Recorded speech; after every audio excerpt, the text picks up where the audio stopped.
भारत को ऋषि मुनियों का देश कहा जाता है। यहाँ ऐसे ऐसे चमत्कारी संत हुए हैं जिनके बारे में जानकर लोग हैरान रह जाते हैं। इन्हीं संतों में से एक थे देवराहा बाबा। देवराहा बाबा सहज, सरल और शांत प्रवृत्ति के थे और इनके पास बहुत ज्ञान था। उनसे मिलने आने वालों में देश दुनिया के बड़े बड़े लोगों का नाम शामिल है।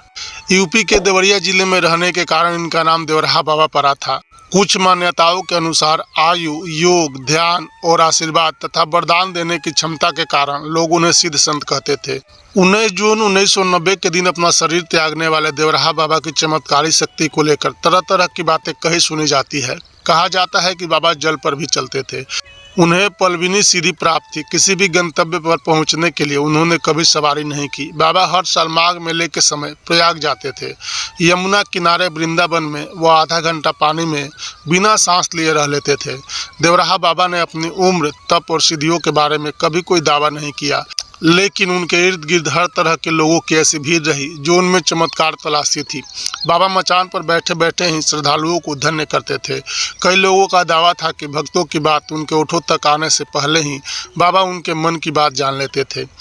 यह बात उस दौर की है जब देश में आपातकाल के बाद चुनाव हुआ और इंदिरा गांधी हार गई।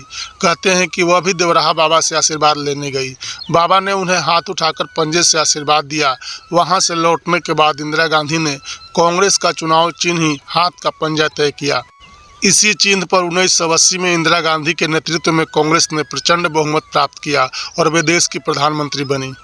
बाबा हमेशा निर्वस्त्र रहते हुए मृगछाला पहनते थे। बाबा के दर्शन के लिए मैल आश्रम पर 1911 में जॉर्ज पंचम आए थे। देश के महान विभूति डॉक्टर राजेंद्र प्रसाद, मदन मोहन मालवीय, इंदिरा गांधी, अटल बिहारी वाजपेयी, मुलायम सिंह यादव, वीर बहादुर सिंह, बिंदेश्वरी दुबे, जगन्नाथ मिश्र आदि नेताओं सहित प्रशासनिक अधिकारी बाबा का आशीर्वाद लेते थे। 4 खंभों पर टीका मचान ही उनका महल था, जहां नीचे से ही लोग उनके दर्शन करते थे। मैल गांव में ही वह साल के 8 महीने बिताते थे।